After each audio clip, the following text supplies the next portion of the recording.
An attempt to serve a search warrant ends with an innocent man dead.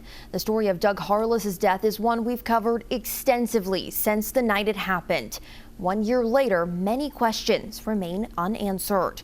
Good evening, I'm Samantha Valentino. Thanks for joining us here on WKYT+. Tonight, we're taking a look back at Doug Harless's story and have exclusive interviews, including the first with an officer who was at Harless's home the night he died. This is the death of Doug Harless 1 year later. Friends that road stand by in the area, shots fired. Just be advised, this is the OIF. Just 2 days before Christmas, Doug Harless's family says he was asleep inside his home when nearly a dozen officers surrounded it. The time was 11:50 p.m. Surveillance video from a neighbor captured London police banging on Harless's door and announcing themselves. By 11:51, officers are seen moving around on Harless's porch as others move to different positions around his home. Then, 5 gunshots. The attorneys representing Harless's family say these shots hit his head, heart, right lung, aorta, and pulmonary artery. It breaks our heart every time we hear them gunshots. We have to watch that every day, knowing our brother was on the other side of that door. Kentucky State Police initially didn't say whether Harless was armed. 3 days after the shooting, London police said Harless pointed a gun at officers that night. It's unclear whether video showing the moments inside Harless's home before the shooting exists. London police officers weren't wearing body cameras at the time. The department purchased cameras in 2016, but stopped using them in 2023, partially due to cost. Since WKYT's reporting, department policy changed and new body cameras were purchased for all officers. This is 511 Van Zant Road, where KSP says the shooting happened.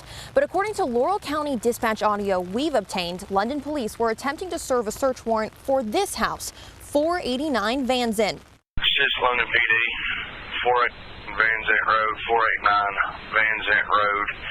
Units on scene, attempt to serve search warrant. Call on the radio for assistance, shots fired. 489 Van Zant Road. When they got there, did they not communicate with each other of someone, are we at the correct address? London police policy required officers to confirm they were entering the correct home. Once a search warrant is signed, a supervisor must approve the execution of the warrant. Then that supervisor will either act as or assign a search supervisor. The search supervisor chooses how many officers are needed and what equipment they'll use. They must also positively identify the location. They also assign an entry team leader. This officer can stop the entry at any time if there's any doubt about entering the correct location.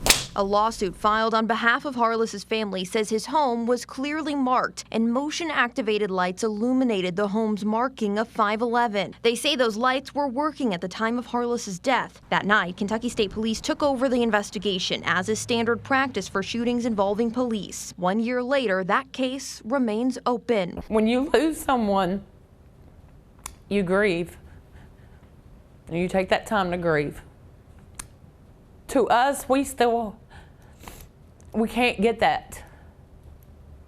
As long as they're in an open investigation. We've repeatedly asked for a copy of the search warrant. Every request has been denied. The Laurel County Circuit Court says they still haven't received a copy. Experts tell us this is unusual. Warrants are typically filed with the court immediately after execution. But state police filed their own search warrants to collect evidence in Harless's death. Those warrants revealed what London police were looking for that night: stolen lawn equipment. I told them on Van Zant Road, there was a weed eater there, and they took it to where they wanted to go with that. Hobart Buttry is accused of stealing a weed eater and other lawn equipment from a property in Laurel County. He was arrested just after 7:30 on the night of December 23rd, just hours before Harless was killed by police. And they went to the wrong address, is what that was. The lawsuit says Buttry told officers he gave the property to a man who'd been evicted from 489 Van Zant Road. We're not identifying that man as he hasn't been charged. Buttry told us he didn't tell police the lawn equipment was at Harless's home. Everybody knows him, and my whole family knows him.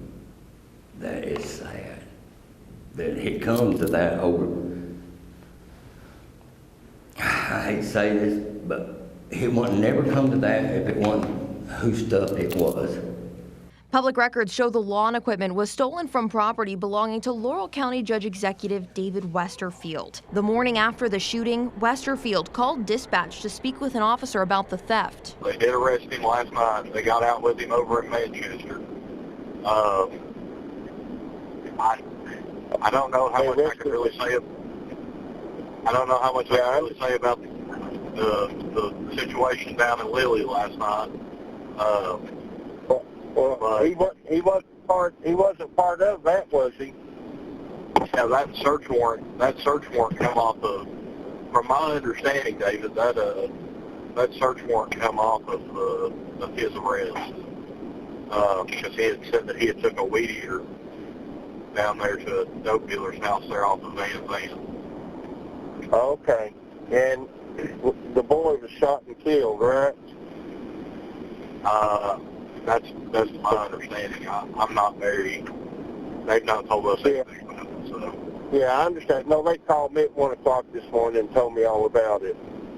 So okay. I know all about that one. Someone needs to be held accountable for busting in our brother's door in the middle of the night over a weed eater, quote unquote, and within a minute and 30 seconds shooting and killing him. And that's why Harless's family says they've hired a team of attorneys and filed a lawsuit against the City of London, the London Police Department, and 9 individual officers. Still ahead, we'll hear from those attorneys along with London Mayor Randall Weddle and for the first time, Police Chief Bobby Day, who was at Harless's home the night he was killed. We're back in 2 minutes. Welcome back in. The death of Doug Harless has undoubtedly changed the Laurel County community. Protesters have repeatedly lined Main Street in London, calling for justice for Doug. Some have accused Mayor Randall Weddle of protecting the London Police Department, something he's repeatedly denied. After several heated council meetings, Mayor Weddle was impeached, but a judge later reinstated him, ruling there was not sufficient evidence to warrant removal from office. We sat down with Mayor Weddle and for the first time Chief Bobby Day to discuss what happened on Van Zant Road on the night of December 23rd. Nobody wants to get those answers to the people of London, Laurel County, the community, as well as the Harless family more than we do. Chief Day wasn't chief when Harless died. He was assistant chief of the London Police Department. He was home recovering from shoulder surgery when he got the call the department was involved in a shooting. So I go to the scene. First thing is making sure that an independent agency worked the case, i.e. the Kentucky State Police, which is consistent with policy. So we had Kentucky State Police officers that were there at the scene and ultimately turned it over to them at that point in time. Day says he told London police officers to follow protocol. Don't speak to any of the other officers about what transpired. Don't take place, none of that. We're just going to get everybody back to the police department, and that's where interviews will begin. Those interviews were conducted by KSP. Mayor Weddle says he arrived at the police department around 3 a.m. I seen men heartbroken, devastated. There's nobody that got any pleasure out of this. You've got human beings that are good men and women serving in this PD, and they're heartbroken. Nobody wants to take a life. You'd have to be demented. Some community members have claimed Mayor Weddle is protecting the officers involved, saying that's why little information has been released. Are you scared that if there was wrongdoing, it'll come back negatively on you, so you're trying to protect somebody? No, absolutely not. I'm man enough that if I have done something wrong or if my administration has done something wrong, then we need to fix it. Weddle and Day say they're waiting for answers, just like the rest of the London community. You know KSP, you are a reporter.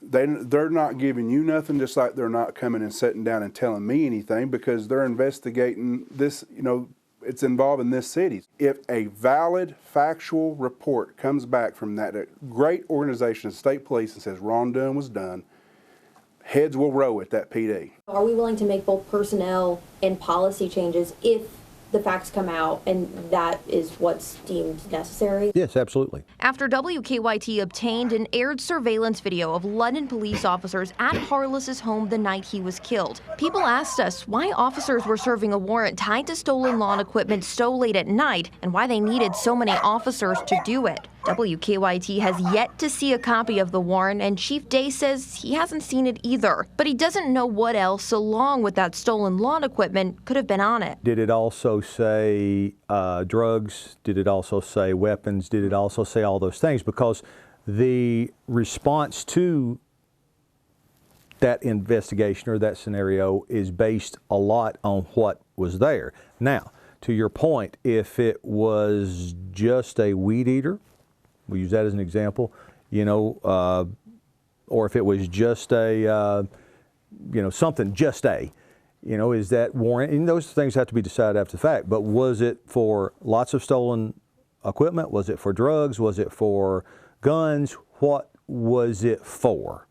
And those things figure into it. I think in my mind, if it was about a weed eater, maybe it was much manpower. But if that warrant says something different, it was for something else, I don't know. Why there were so many officers there that night is just one of many questions Chief Day says will be answered when KSP's findings are released. Was there jurisdiction or was there not? Was it a reasonable investigation?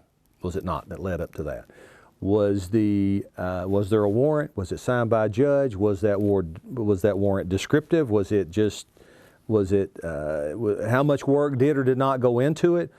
What circumstances transpired on the porch, at the location? All those things are going to come out. We knew from police that the officer who shot Harless was placed on administrative leave that night. Their name has not been released, but rumors have swirled that the officer was taken off of leave and even given a raise since the shooting. Chief Day says none of that is true. That person remains on administrative leave, and that person did not get a raise after this scenario happened. A large part of this story is the confusion over where this shooting happened. In dispatch audio we've obtained, dispatchers are heard repeatedly saying officers were at 489 Van Zant Road. Harless's home is marked 511 Van Zant Road, but Laurel County PVA Don McFadden says the official structure address is 489 Van Zant. London Police Department policy regarding search warrants say a warrant affidavit should particularly describe the house or place to be searched, including address and physical description of the exterior. Quote, a photo of the location is often an invaluable aid. It should also describe and name any person to be seized or searched. I asked Chief Day if he was serving a warrant and the marking on the home didn't match the address on that warrant, if it would create pause. My preferred warrant procedure is the number doesn't necessarily tell me where the location is. The description tells me what the house is. For example, Day says if every house on the block is white, but one is red brick. It sits 1.2 miles from wherever. It's on the right side of the road. It has black shutters, black roof, blah, blah, blah, blah. Then the numerical, it's obviously applicable, but that just goes along with that. Day says he believes the test of a good search warrant is whether you could give it to any law enforcement agency and they could find the right place. With or without a number, can I take that description and go to this house? I've been to Doug Harless's home and my GPS took me there just fine. So any of these kind of comments, they seem like red herrings. Ashley Abaray is an attorney at Thomas Law Offices representing the Harless family alongside attorney Thomas Mann. He left behind 2 daughters. By the time the family heard anything about it, they received a telephone call literally on Christmas Eve saying, by the way, Dad got shot and killed in his home last night. 1 year later, Mann says the family, like the public, still has many unanswered questions. In the meantime, they filed a lawsuit against the city, the police department, and the officers dispatch records show were involved. Ultimately, this was a botched investigation, a violation of Mr. Harless's rights. They had no right to be on his property. They had no right to search his home. They certainly had no right to barge into his home.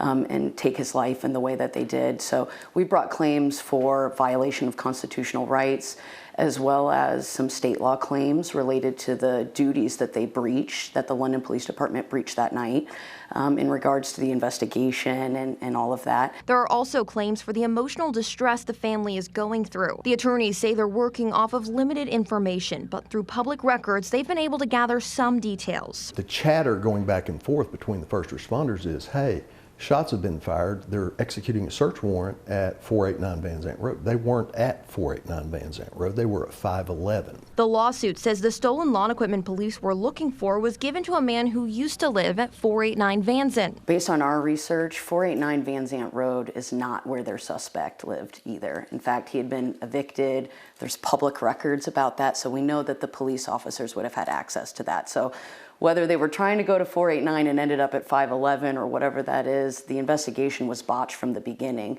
for a number of different reasons, namely that 489 wasn't the house either. The attorneys say Harless lived at 511 Van Zant for about 8 years, and in that time received mail there and had 2 cars registered to that address. He had 2 cars parked in the driveway. And you know, if you get stopped for an ordinary traffic ticket, they will run your plates to see who that vehicle is registered to, whether it might be stolen.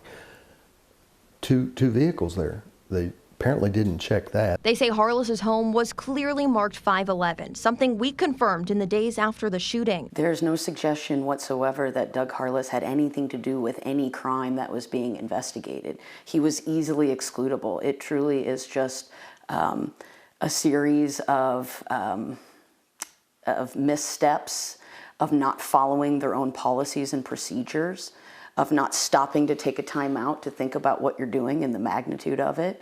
And, you know, I'm not really sure what the motivating factor is on that. I don't know if we'll ever find it out, but I know Doug Harless had nothing to do with any crime and certainly did not deserve to lose his life in his own home over it. Further, they say London police were in Harless's neighborhood several hours before the shooting. They had police officers down there. Raises the question why you didn't go up and knock on someone's door and say, hey, anybody here? You got a stolen weed eater on you? But they didn't do that. But they certainly had an opportunity to confirm where the house that they were searching was located and excluding other houses like Mr. Harless's house. The attorneys say they believe Harless was in bed when officers arrived. He was 63 years old. Our information is he was undoubtedly in bed, because his phone was plugged in by his bed. He was dressed as if he were in bed. He was old enough that he understandably took some medication. And then suddenly he is faced with lights being shined through the window, pounding on the door, all over a weed eater. Surveillance video shows officers banging on the door and announcing themselves as police several times. Mann says officers should have been clearer about who they were and why they were there. They did not identify what law enforcement they were there, that they had a warrant, what the warrant was for, what the address was. You know, someone could have said, is this 489 Van Zant Road? We are looking for blank. None of that, just pounding on the door. Police come out with your hands up, and then they knock the door down and go in and shoot him. Instead of celebrating the holidays with their father, Harless's daughters will spend it reliving the devastating phone call they received 1 year ago. It will be a tough Christmas Eve for the family. Doug Harless was shot by people that he has called for help before. I mean, you know, not only were you shot in your own home, this is the police. These are the people that you trust, and that I believe he knew some people on the police department. So it's just all the more shocking. Those who knew Doug and even those who didn't have also called this case shocking. The Justice for Doug movement has grown in the years since his death. A Facebook page devoted to getting answers now has more than 6,000 members. The U.S. Census shows the city of London only has a population of about 7,500 people. There have also been regular vigils honoring Harless and protests demanding justice and changes to ensure another innocent life isn't lost. For something like that to happen is really disturbing, because if we don't speak up, it could happen again. What's his name? Doug Harless! What do we want? Justice! Well, I believe, one community comes together, it might not happen again. Those efforts continue this week, now 1 year since Harless was killed. After the break, we'll recap where the investigation into his death stands. Stay with us. It's been 1 year since Doug Harless was killed, so where do things stand now? We told you Kentucky State Police were investigating the shooting that killed Harless. KSP tells me the case is now in the hands of a special prosecutor. Their case technically remains open as the special prosecutor could come back to investigators for more information. However, they say the case has reached the point where it's ready to go to that prosecutor. They'll consider whether to file criminal charges. Typically, that would be Commonwealth's Attorney Jackie Steele. However, he told me he asked Attorney General Russell Coleman's office to appoint a special prosecutor in the case. They've assigned it to Commonwealth's Attorney for Russell and Wayne counties, Matthew Leverage. Leverage tells me the case remains ongoing and a decision has not yet been made regarding charges. Now, KSP typically doesn't release the findings of these investigations to the public, but they're subject to open records laws. However, those laws allow the agency to withhold the release of these records as to not compromise the investigation. That's the reason we're told our repeated open records requests for the warrant and other documents tied to this case have been denied. This is a story we followed since the night it happened, and we of course will continue to cover it and keep you up to date as it develops. For Doug Harless's family, Christmas will never be the same. For the Laurel County community, they say trust in those sworn to protect them has been shaken. And for everyone watching, the question remains, how does a search for a stolen weed eater end with an innocent man dead in his home? 1 year later, we're still waiting for answers. Thanks for joining us here on WKYT Plus. Good night.